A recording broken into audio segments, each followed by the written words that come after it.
Coach, are you finding yourself having to use people at different positions just to make sure you're covered for game day? Yeah, we got a lot of really good players on this team. We have, certain players who can align in different places and do all that. So we definitely have a lot of good players on this offense that I'm really excited about and making sure that we get them a variety of touches in a whole bunch of different ways. So certainly looking to use our personnel in the best way possible. With the 4 games being discarded, you can use people more than you had in the past. Is that in your plan now to get a lot of people in the games Saturday if possible? Yeah, when you're a tempo offense, normally we have quite a bit of plays in games, and so with that being the case, you definitely rely on having more players than normal play. We're used to having 6, 7, 8 receivers rotate throughout the game, and I certainly feel confident that we have a good amount of guys at that position, running back, tight end, that we can rotate through, get them touches, keep everybody fresh. Coach, they've got an All-American linebacker named Eubanks. I don't know what number he is. Number 9. Yep, I know all about him. Yep. What do you think about him? Your impressions?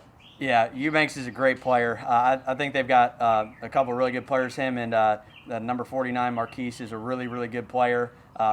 Eubanks in particular does a great job in the middle of the defense, very sure tackler.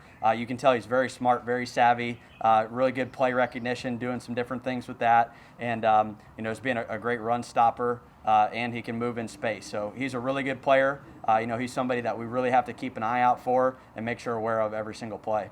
They're a 1AA school. Does he look like somebody that's capable of playing at the next level? Absolutely. Yeah, no, he's a great player. I think he'd start at a whole bunch of schools at this level. So tons of respect for him as a player. Really excited about him.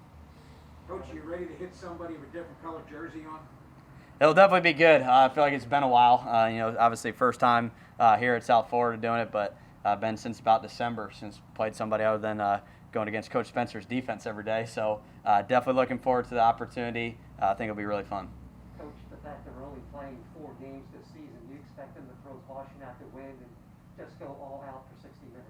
Yeah, first off, when you look at this team, they've beaten a lot of good teams in the past. I can't remember what the stat is, but I know they beat Georgia Tech last season.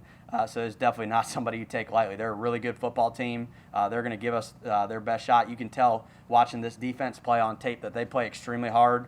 They're going to play for 60 minutes, and they're going to give you all they got. How does the offense look? How does it continue to come together as game day, Coach? Yeah, it's been really good. It's been good that we've kind of been able to take a couple weeks or so, really nail down our game plan. You get into fall camp, you're trying to get a bunch of different stuff done. You got a whole bunch of plays going in. You're trying to get a good bit of your playbook installed. Now getting into a game week, you really get about 2 weeks, going into that opener of really nailing down your game plan, making sure you keep things simple for your guys, get them to lock into that. So that's been really good. And I feel like we've had 2 really good weeks of preparation for this opponent right here. And I think the guys are getting ready to go. What have you seen from Mitchell Brinkman? What encourages you or impresses you about him? And how does he fit into what you like to do on offense? Yeah, we love to use the tight ends in this system, and Mitch fits perfectly into what we do. Number one is he's extremely intelligent. He could probably line up at any position on the field and know exactly what to do. He's that smart. He can help other people get lined up in the right spots.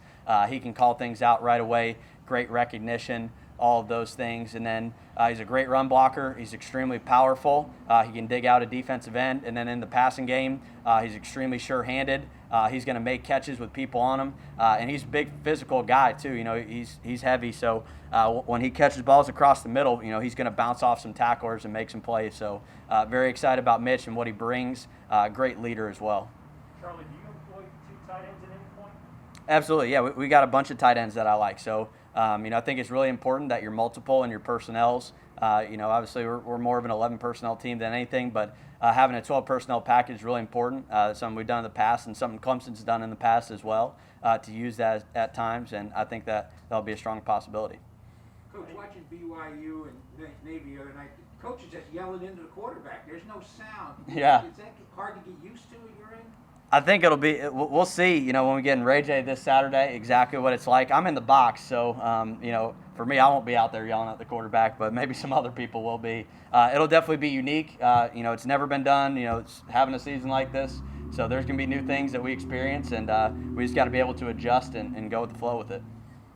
How have the receivers continue to develop? What impresses you about what Yeah, Trey Dukes has been a guy, number one, that comes to my mind. Bryce Miller, St. Felix. But, those three right there have done a great job being really, really good, making plays down the field, catching one-on-one balls, especially those outside guys with Saint and Dukes. And then Latrell is a guy who can go in there and run by some people. So, we've got a whole bunch of receivers, but those guys definitely stood out to me, having a great camp.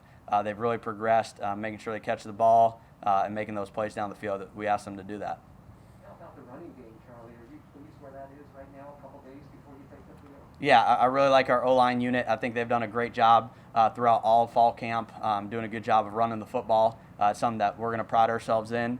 And we got some really talented running backs back there, so they just need a little crease, and you can get them in some open space, and they can make some magic happen. So really excited to see them play on Saturday. Very pleased with the development throughout fall camp into this week. Just really excited to see them play on Saturday. Coach, from a technological standpoint, is this going to be Clemson South when we look at this offense? Yeah, you're going to see a little bit of both. Coach Scott and I, like I talked about in the past, we spent a lot of time together going through both of our systems, taking the things that we did best at FAU, taking the things that they did best at Clemson, kind of molding that together and creating an offense that our players will really enjoy. It's going to be nice to hit somebody with a different colored jersey on finally. Always, always. That first game, and everybody's coming out of camp, everybody's saying the same thing. Just with this option, hopefully you can catch them. You got to catch them before you can hit them, right? So that's the challenge now. Coach, is it unique about this option that they run, or is they just do it very well? Yeah, I think there's always carryover on all these guys. They come from the same tree, so there's some carryover. But everybody can kind of put their little twist on it, and these guys do the same. Obviously, with the experience of the quarterback, you might see the ball in his hands a little bit more than other times. But most of the time we're going to make that decision.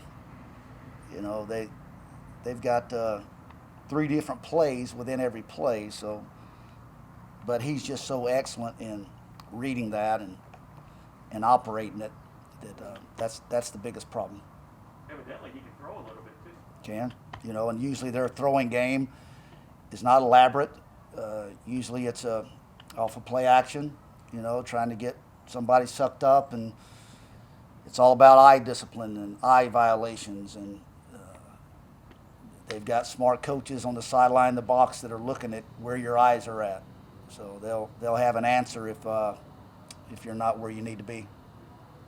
Coach, you mentioned they like to add their twists. Maybe you'll see more twists than normal on Saturday. They're only playing 4 games. Maybe they'll take chances they otherwise would not, possibly. Yeah, I've analyzed that. I've gone back and forth. You kind of wonder what their mentality is, and I try not to get too caught up in that, because at the end of the day, you just have to stop what they do. 4-game schedule. What's their mentality? Is it like, every game is like your last, and then they're not playing for any championship, they're not playing for a bowl game, so they got a chance. I saw an article. They got a chance to get in an NFL stadium and come down and knock off somebody that. I've been on the other side of that locker room. That those guys didn't want you out of high school. Those guys didn't recruit you. I've been on the other side, so I can already tell what they're being fed. And at the end of the day, it's every play, whatever it is, whatever their motivation is, it's got a life of its own. So that's how you have to treat it. Coach, defense is instinct. Now you're talking assignment football. You take him, you take him, you take him. Is it hard getting that into your players? Well, that's what we do as coaches. It's all assignment. It's assignment and instinct, no matter if it's option or not. But obviously, I'm not going to disregard the question, because it's valid that with so many different options on one play, and with that ball's going to find the mistake. That ball's going to find the weakness, and if you're not sound across the board, all 11 of you doing your job, that it'll find a way to hit. So what do? You preach to them, you show it to them, you show them examples of it, and then you rep it as best you can with the limited amount of reps you get in camp and getting ready in game week. Last time we talked to you, you said the defense was making some gains. What encourages you about their development with what you're trying to do at this point? Well, you're trying to go good on good at a certain amount of camp against, our offense and the whatever you want to title it, but it's totally different than what we're seeing. And then all of a sudden you had to switch gears since the last time we talked and concentrate more on the option game. So then it's just kind of you want to be better that next day than you were today or yesterday to make those small improvements. And you can't get frustrated because there's going to be a breakdown here or there, and you get better and you're better until you line up on Saturday. No matter if it's option or not, until you actually do it against their speed and their look, which it's hard to simulate when you didn't recruit those kind of guys here. So you're asking an offensive line, scout team, or a look team to give you a look that they just don't know how to block it. They don't know how to fast it. You've had to put a different player at quarterback to try to simulate the speed. So when you don't recruit to that, it's tough to practice against it. So it's been my history, usually about the second or third series, when guys start to say, wow, you coach, you're right, that was faster than what we've been practicing. And that, so it's just how quick they can grasp it on Saturday is going to be the key. Coach, how hard is it with your defensive line? Because they're going to cut block you. That's the whole thing with the option. Is it hard to get that across to your guys? Because they're not used to seeing that, are they? No, and you have to be smart in camp. You don't want to sit there and high-low and whack your linemen you're going to need all year, but you better give them some looks too. And so there's been times that we've gotten after it, and we've cut them, and we've scooped them from the backside, and we got in their feet, and we got them on the ground. And then you get closer to game time, you got to be smart. So it's just like I talked about, that next play being the most important play of your life, and it's going to be whacking their knees every day, every play. Every play. So it's high and low, it's scoop, and it's the speed of it. So again, right now we need to have a good day tomorrow. I need to give another day and great walkthroughs on Friday and then after that, be patient on Saturday when there is a breakdown to get it corrected, and to try to communicate off the sideline. Right? What'd you see? Where were your eyes on that play? It's called coaching. How do you feel about your rotation up front going into this game? Good. You'll see when we release the depth chart, kind of what we're looking at. But some guys that maybe haven't played before much, and they're going to have to step up and show us what they can do when the lights come on, and that's exciting for them. And depending on how the pace of the game goes, kind of depends on what the rotation's going to be. So that's kind of unknown right now, kind of who's being effective, and maybe for somebody it just might be too fast for them. So a lot of guys are going to get their chance though. Coach, I know this is old school, but when you play option, tackle the dive, hit the quarterback, rally to the pitch guy, has that changed any at all, or is that still the modus operandi on defense? Yeah, you usually every team, they want to establish the dive, and if they can do that consistently, it's going to be a long day. And they can do that different ways. They can do it by trapping you. They can do it by inside veer, outside veer, midline. But at all those times you're doing that, if you got to commit another guy to that, you're weak. So you got to have individuals that can play off a block and make a tackle and stay on their feet. Because if you start having to commit more than you want to that, then that's what they're looking for, right? And that's why it's such an effective offense as far as ball control, moving the ball, running the clock.